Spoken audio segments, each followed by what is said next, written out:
हैं, इसी तरह ये भी तप तपते हैं। किंतु नग्ना दिगंबरा भवन्ति, दिगंबर होते हैं।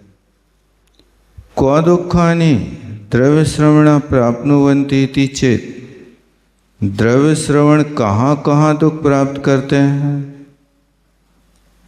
तो नराश्च मनुष्यों में, त्रियश्च पशुआत्रियंचों में, कुत्सित देवों में, भाविनामरा व्यंतरा ज्योतिष्कास्तेषां योनि उत्पत्ति स्थाने। भवनवासी देवों में, व्यंतरों में, ज्योतिषियों में, इन योनियों में ये उत्पन्न हुआ करते हैं। कौन होते हैं? द्रव्य श्रवण इनको जिस प्रकार के अपकर्ष के काल में परिणाम होते हैं, ये उस प्रकार का बंद कर लेता है। चूँकि यहाँ पर ये उपदेश दिया जा रहा है, किंतु सिद्धांत ग्रंथों में द्रव्य श्रवणों को भी दुर्गति में नहीं भेजा। कोई द्रव्यलिंग से यदि व्रतों का पालन करता है, शीतलाचार का भी पालन करता है, और उस त्याग के काल में भी यदि अपकर्ष काल आता है, तो वो देव दुर्गति का बंद कर लेता है।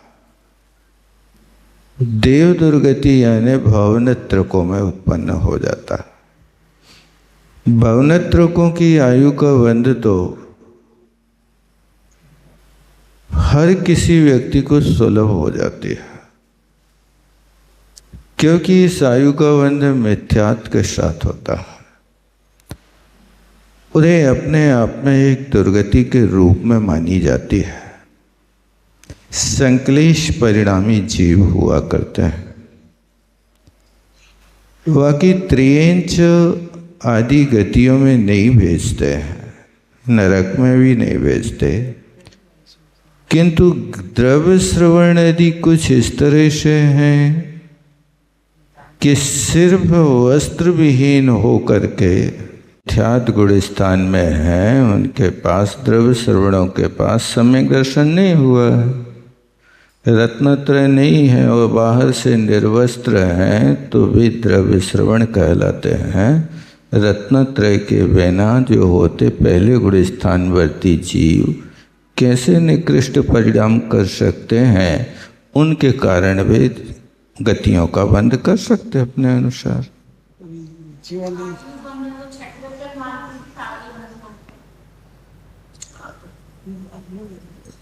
देवायु का बंध का प्रस्थापक तो छठवें गुण स्थान में होता है, और निष्ठापक 7वें गुण स्थान तक हो जाता है।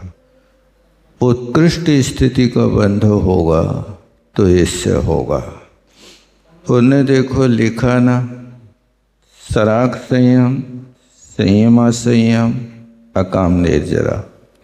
देवायु को सराग संयम से बांधा है, तो यहाँ पर छठवें गुण स्थान तक के संयम को समय सार सराग संयम मानता है, और आगे के 7वें गुण स्थान से जहाँ शुद्धोपयोग होता है उसको वीतराग संयम मानते हैं। इस अपेक्षा से यहाँ देवायु का बंध करता है और निष्ठापक 7वें गुण स्थान में होता है। अब कोई ऐसा हो सकता है कि सर्वासिद्धि आदि विशिष्ट आयु का बंधक 7वें गुण स्थान में हो, क्योंकि उनने बंध विच्युति तो 7वें गुण स्थान में रखी है कि बंध विच्युति देवायु की 7वें गुण स्थान में होती है।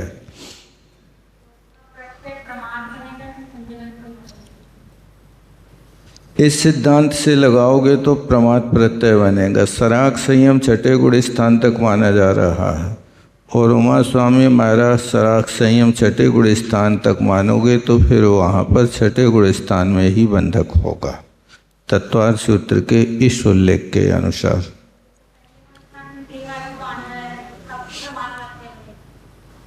यहाँ पर तो सब मिली जुली प्रत्यय है।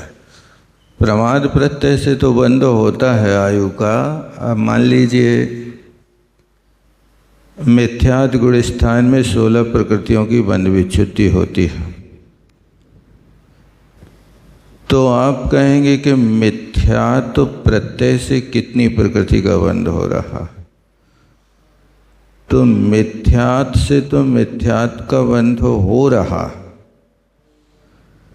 लेकिन अनंतानुबंधी, नपुंसक भेद, इनका जो होगा चारित्र मोहिनी के उदय से होगा, क्योंकि इनका बंधक जो होता है चारित्र मोहिनी कसायोदया तीव्र परिणामस चारित्र मोहश्य। मिथ्यात् इनकी उपस्थिति करता रहेगा। और फिर इसके बाद में जो नाम कर्म की 13 प्रकृतियां,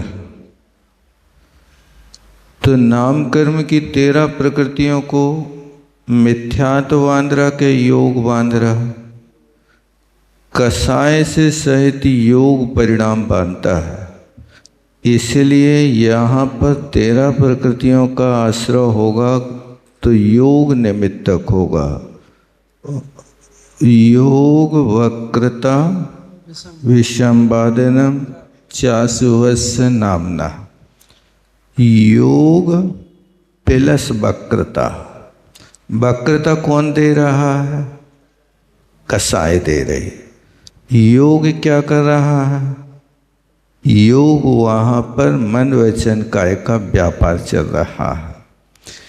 अब जितना अशुभतर होगा उतना जाकर के एक इंद्री का, साधारण का, सूक्ष्म का, अपर्याप्त का, आतप का, उद्योत का, इन प्रकृतियों का वो बंध करता रहेगा। इस तरह पहले गुण स्थान में 5 प्रत्यय हैं। देवायु का बंध होगा तो कसाय निमित्तक होगा, मिथ्यात् से तो होता नहीं। कसाय देखो, प्रमाद किसका नाम है? संजुलन की तीव्रता का नाम प्रमाद है।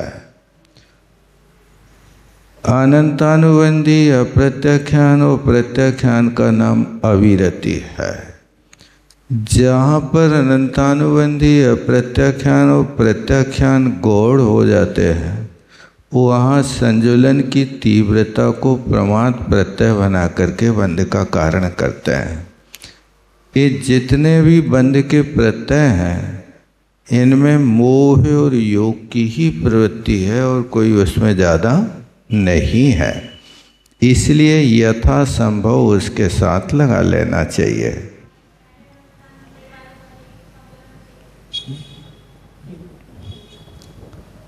संजुलन के साथ में देखो, पहले गुण स्थान में अकेले संजुलन का उदय नहीं होगा, चारों कसाय का उदय होगा।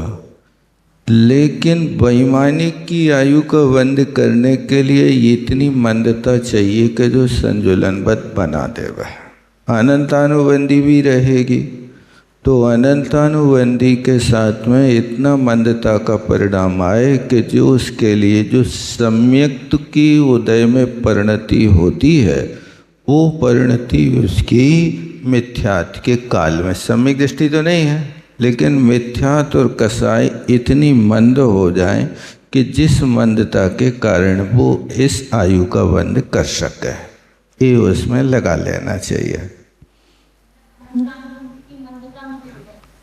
क्योंकि अब अनंत ऐसा तो है नहीं, अकेले संजुलन का उदय तो पहले गुण स्थान में करा नहीं सकते। उदय तो चारों का लेके चलना है आपको, और वहाँ पहले गुण स्थान में 117 प्रकृति का बंध हो रहा है। उन 117 प्रकृतियों में जिसका जहाँ तक जिसका अध्वान है वहाँ लगाना। अब 5वें गुण स्थान के बाद 6ठे 7वें गुण स्थान में संजुलन बंध कराएगी। लेकिन पांचवें गुण स्थान में प्रत्याख्यान आवरण प्लस संजुलन रहेगी, चौथे गुण स्थान में अप्रत्याख्याना और संजुलन आदि रहेगी, और पहले गुण स्थान में सभी प्रत्यय मौजूद हैं। इसलिए उदय उनका एक साथ माना है। अलग अलग तो जब उन गुण स्थानों में पहुँचेंगे तभी वो अलग हो पाएगा, अन्यथा नहीं हो पाएगा।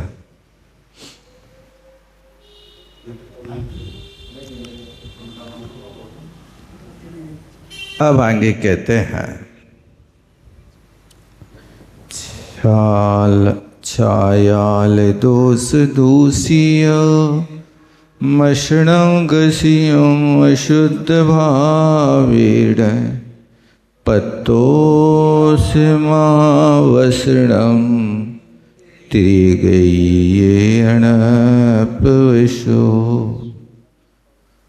अब कहते हैं कि हे साधक, छायाल दोष दूषियम अशणम, 46 दोषों से दूषित भोजन को अशुद्ध भावीण गशियम, अशुद्ध भावों से ग्रहण किया है, तो महावषणम त्रिय गई अणप वसो पत्तोषी,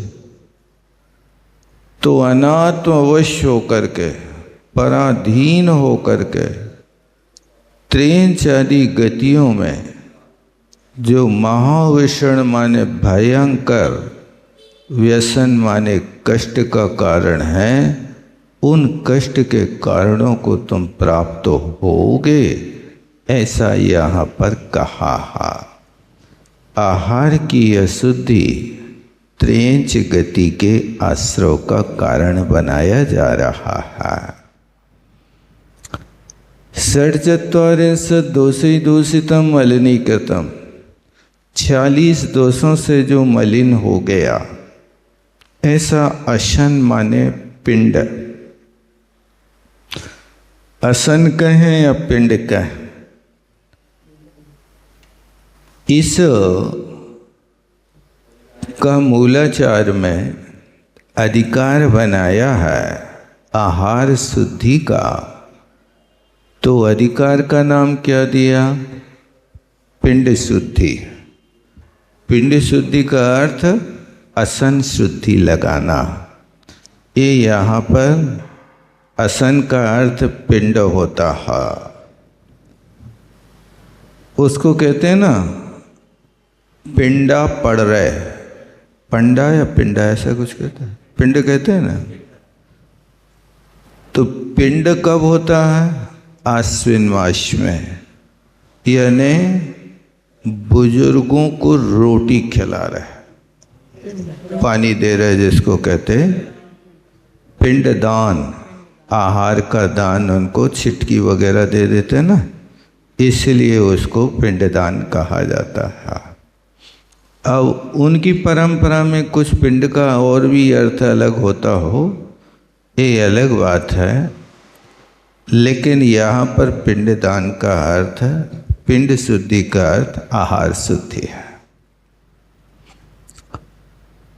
अशुद्ध भावी ने मिथ्या दृष्टि के परिणाम से ख्याति, पूजा, लाभ से कश्मिल है मन जिनका, परिणाम जिनका।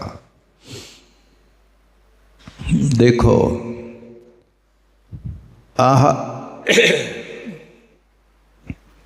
आहार तो ले रहे हैं, लेकिन आहार में अशुद्धि किसकी है? भाव की अशुद्धि है। अशुद्ध भावे ने, अशुद्ध भाव का अर्थ क्या बनाया? मिथ्यात्व के परिणाम से युक्त है।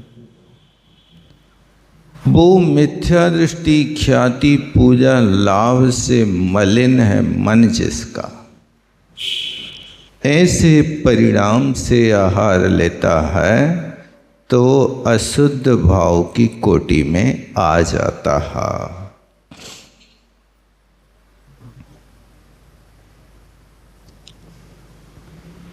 पत्तोसी है जीव, महाव्यसन महादुखम, कश्याम त्रियगत्याम, त्रेंच गति में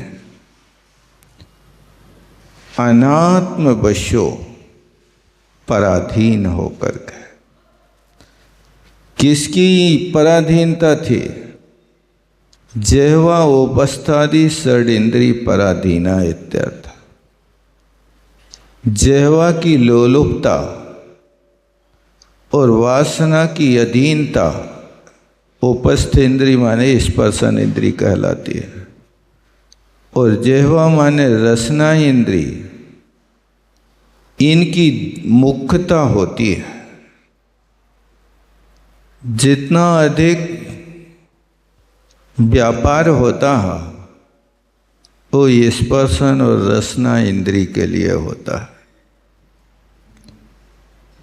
जितना भी खर्च होगा वो स्पर्शन और रसना के लिए, अच्छा पहनना और अच्छा खाना। घ्राण के लिए तो लोग एक पोंगरिया पहन लेते, काम चल जाता है। गंध है तो उसका विषय ले लिया, तो ज़्यादा से ज़्यादा कोई घ्राण लोलपी होगा तो 150 रुपये की इत्र की डिबिया खरीद लेगा। इससे ज़्यादा घ्राण को नहीं चाहिए। चक्षु के लिए है तो आँखों को सजाने के लिए सुरमा आदि लेता है, ये तो उसकी सजावट, लेकिन आँखों का विषय वो हमेशा देखने के लिए लालायित रहता है। वो उसको देखना और देखने के बाद वर्ण पसंद करना, आपको कौन सा वर्ण अच्छा लगता, ये सब चक्षु इंद्री के विषय के अंतर्गत आता है। पराधीनता फिर पांचों इंद्रियों की हो जाती है। अब वो स्पर्शन इंद्री के विषय को बढ़ाने के लिए अब मोबाइल से राग वर्धक कथा सुन रहा है। विषय अनावश्यक ग्रहण कर रहा है। मोबाइल है, उससे ऐसी पिक्चरें देख रहा है जिससे मन में हमेशा स्पर्शन इंद्री का विषय बनता है।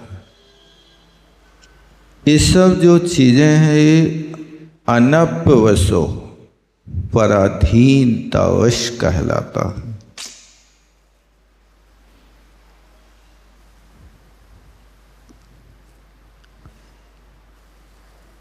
इनके कारण करोड़ों लोग बेचारे इस स्पर्शन और रसना इंद्री के शिकार हो रहे। छोटी छोटी अवस्था में बच्चे अपने प्राणों की बाजी लगा रहे हैं। ये मोबाइल की करामात।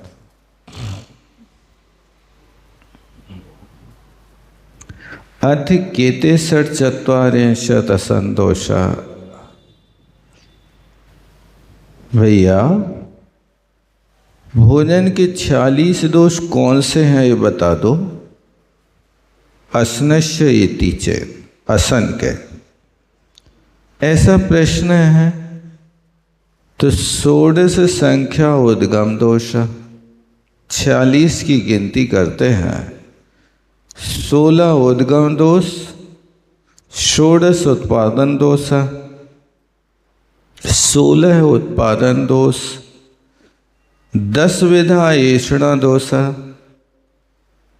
10 प्रकार की ऐषणा संबंधी दोष और 4 प्रकार की संयोजना आदि। संयोजना, प्रमाण, अंगार और धूम, ये 4 दोष, ऐसे कुल मिलाकर के 46 हो गए। 16 उद्गम, 16 उत्पादन 32, 10 ऐषणा के 42 और 4 दोष और बनाए, संयोजना, प्रमाण, अंगार और धूम। ऐसे 46 दोष भोजन के होते हैं। प्राणिना प्राणव्यपरोप आरंभ उच्चते। आरंभ क्या कहलाता है?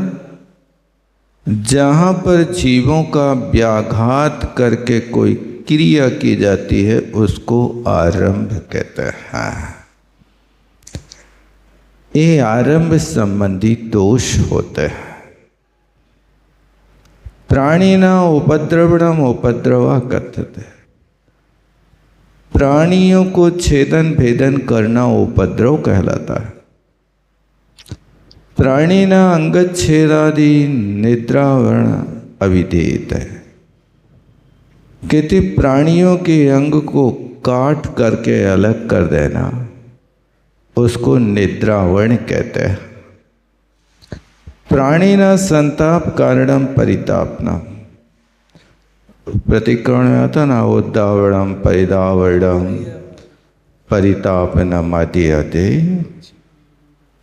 ऋलिदावा पेलिदावा संगटिदावा संघादिदावा उद्दाविदावा परिदाविदावा कृच्छदावा लेशदावा छिंददावा भिंददावा ठाण दोवा ठाण चंकण दोवा, ये सब गौतम स्वामी महाराज के द्वारा बनाए हुए सूत्र हैं। इतने तरीके से जीवों का विघात हो जाता है। रास्ता भी चेंज नहीं कर सकते। प्राणिना संताप करणम परितापनम व्यवहित है। जीवों को जिससे संताप पैदा हो जाए उसको परितापन दोष कहते हैं। ईतैष चतुर्भी दोषै निष्पन्नम अन्नम अति निंदितम अधा कर्म प्रतिपाद्यते। अधा कर्म किसे कहते हैं? जिस भोजन के तैयार करने में उत्तापन हुआ हो, परितापन हुआ हो, निद्रापन हुआ हो और उनके अंग भंग कर दिए गए हों, ये सारे के सारे दोष आरंभ से युक्त होने वाले ये भोजन पान के अति निंदनीय दोष अधा कर्म कहलाते हैं।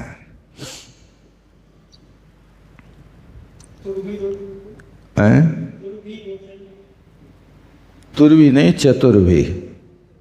एतैः चतुर्भी दोषै, इन 4 दोषों से। तदे अधा कर्म। अब वो अधा कर्म क्या है?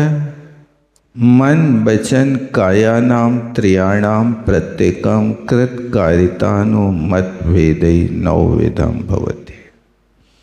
ये अधा कर्म 9 प्रकार का होता है। मन वचन काय से और एक एक के साथ मनकृत, मन कारित और मनना अनुमोदनम।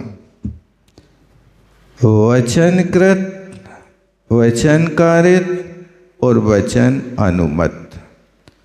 इसी तरह कायकृत, काय कारित और काय अनुमत।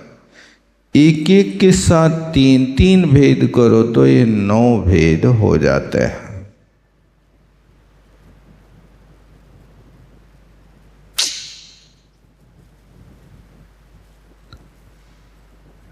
मन से सोच लिया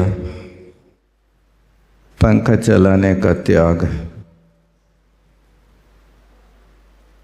कोई दर्शनार्थी आ जाता तो चला जाता, तो हवा मिल जाती। हम पंखा के त्यागी हैं, अपने हाथ से नहीं चलाते, लेकिन कोई चला देता है तो बड़ा आनंद आता। अच्छे से बैठ जाते हैं, अच्छे समय पर। पहले से चल रहा हो और आके बैठ जाए। अब उस क्षेत्र को छोड़ करके बैठना चाहिए। अलग चीज क्या है? आपका मन देखो, आप सामायिक करने बैठे हैं, आपका कोई विकल्प नहीं। आपके कमरा का कोई पंखा चालू कर जाए और आपको उसमें कोई हर्ष विषाद नहीं हो रहा है तो आप उसके बंधक नहीं हैं। और यदि गर्मी से आप तड़प रहे थे और पंखा कर गिरा फुल स्पीड पे, बहुत बढ़िया, अच्छा लगा, ये आपने मन से अनुमोदना कर ली।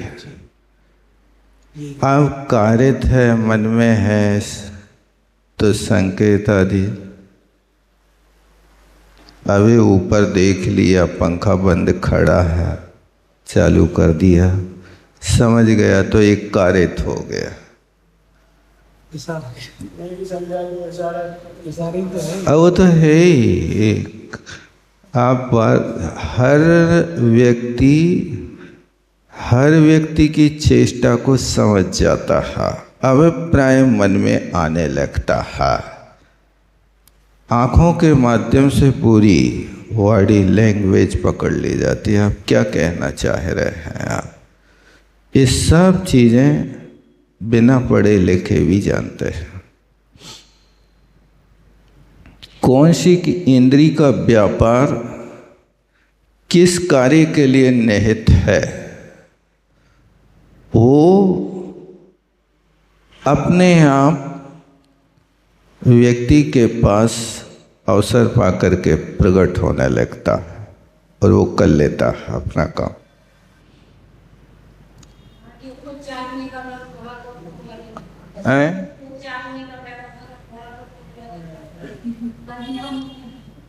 मतलब ये अपन कृतकारित अनुमोदना के माध्यम से होने वाली क्रिया को देख रहे हैं कि आप उसको अपने हाथ से नहीं कर रहे, लेकिन दूसरों के किए कार्य को, अधा कर्म को, आरंभ के कार्य को अच्छा कह रहे हैं।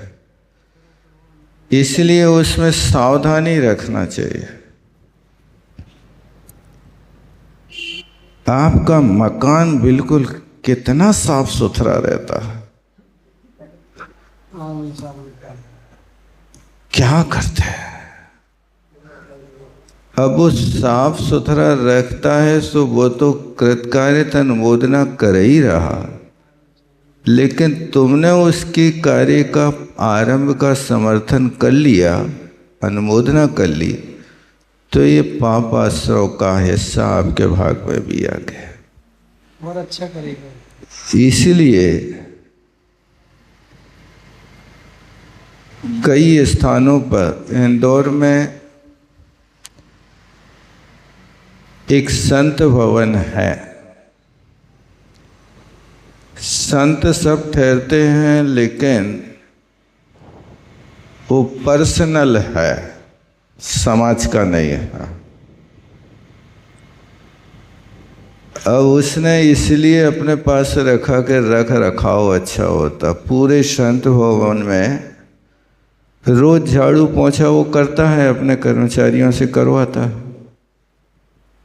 अब समाज का तो काम तब है कि जब मारा जाए तभी साफ होगा, अन्यथा नहीं होगा। तो उस व्यक्ति ने अपने पास रखा। तो अब जब वो व्यक्ति आया हमारे पास और सारी कमेटी आई, तो सारी कमेटी ने एक स्वर से कहा, महाराज संत भवन बाई जी आशा रानी ऐसे क्लीन हमेशा रखती हैं, आप आधी रात में आ जाओ तो भी तुम्हें साफ सफाई मिलेगी। ये बहुत अच्छा है इनका ये कार्य। अभी बहुत अच्छा है, जितने लोग उस कार्य का समर्थन कर रहे हैं, ये हिंसा की अनुमोदना है, ये दोष है। क्योंकि अब रोज कर रहे हैं तो जीव जंतु तो रोज मर ही रहे, कर्मचारी कर रहे हैं। और कर्मचारी इंदौर के तो कोई ऐसे हैं नहीं कि कौन सी जाति के हैं, क्या भी जाति के हो। तो कोई भी कार्य के लिए अच्छा कहने के पहले देख लो इसका फल क्या है। यदि कोई अच्छे कार्य कर रहा है, पुण्य के कार्य कर रहा है, तो अच्छा कहना, सराहना करना। दीक्षा की अनुमोदना करने के लिए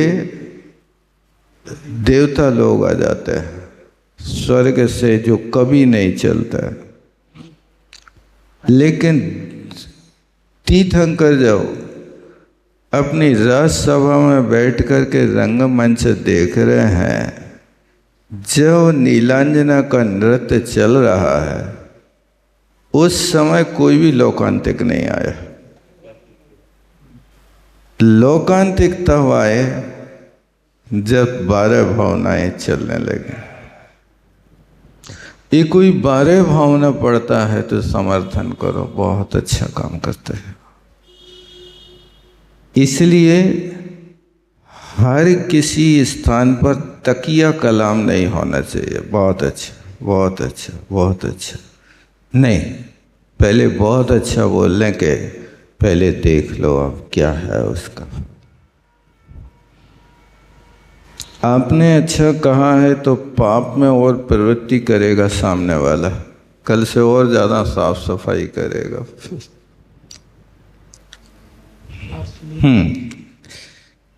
तीन अधा कर्मणा रहिता उद्गम आक षोडश दोषै वर्जिता उत्पादन षोडश दोषै परित्यक्ता ऐषणा दश दोष परिहंता संयोजना प्रमाण अंगार धूम नाम विश्चतुर्भिर दोषै युज्यता ज्ञानाभ्यास ध्यान धर्मोपदेश मोक्ष प्राप्ति आदि कारणोपेता ऐषणा समिति प्रोक्त क्रम प्राप्ता असंसेवा भिक्षा शुद्धि गुण समूह रक्षा दक्षा वेदितव्या तस्याम उद्दिष्टा दया षोडश दोषा वर्जिनीया। तो कहते हैं तीन अधा कर्मणा रहिता, आहार की शुद्धि में अधा कर्म से रहित होना चाहिए। अधा कर्म समझ गए ना?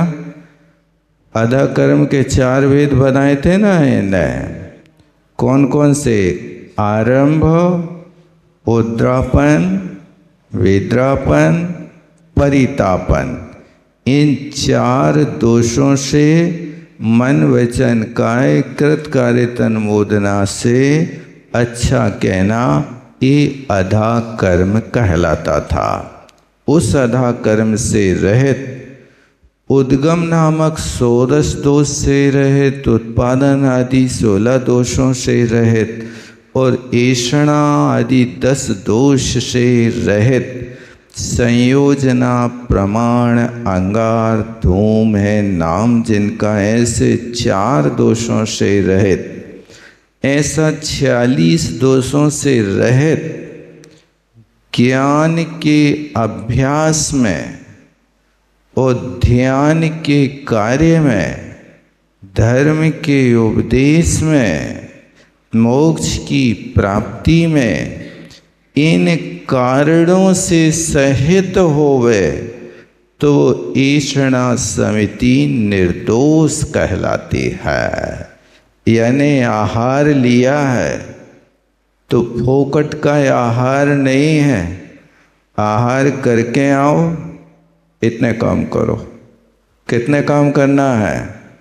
ज्ञान का अभ्यास करो, अभीक्षण ज्ञानोपयोगी रहो। ज्ञान अभ्यास, और जो ज्ञान आपने संचय किया है उसकी ध्यान की कसौटी पर कसो। नहीं आता है तो प्रातः काल से लेकर सायं काल तक आपने क्या स्वाध्याय किया है, कौन से विषय में क्या वस्तु आई है, उसका रिवीजन करो। ये भी ध्यान की कोटि में आ जाता है। धर्मोपदेश होना, धर्मोपदेश योग श्रोता मिलते हैं रुचिवंत, तो उनके लिए धर्मोपदेश देना, थोपना नहीं। कोई की गाड़ी नीचे स्टार्ट खड़ी हो और तुम प्रवचन दे भी बैठ जाओ तो क्या उसके गले उतरेगा? धर्मोपदेश उसको दिया जाता है जो स्वयं श्रोता चातक की तरह लालायत होता है। जिसको जरूरत नहीं है उसको आप देंगे तो अपात्र के लिए दान दिया जा रहा है, और अपात्र को दिया गया वो ज्ञान दान वक्ता को वंद का कारण होगा। वो उल्टा, क्योंकि योग पात्र को आपने नहीं देखा, आपने समय, श्रम और ज्ञान को पत्थर पे फेंक दिया है। इसलिए योग स्थान होना चाहिए। धर्मोपदेश और मोक्ष प्राप्ति एक लक्ष्य है। संसार के ख्याति, पूजा, लाभ आदि से हटकर के प्रवृत्ति करना, उसे सहत ऐषणा समिति कही गई है।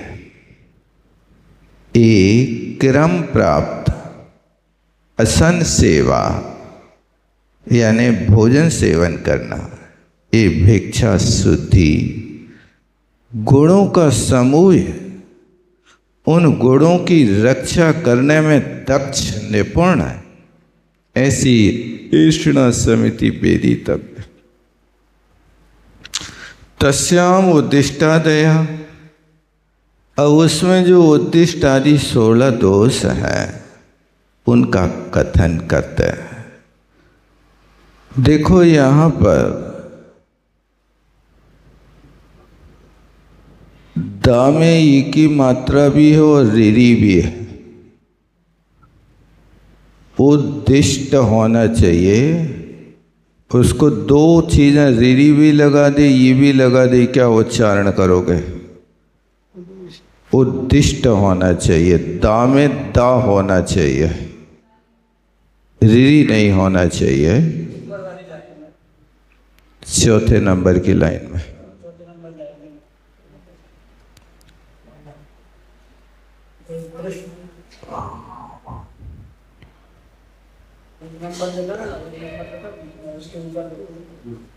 इतना ही रखता है।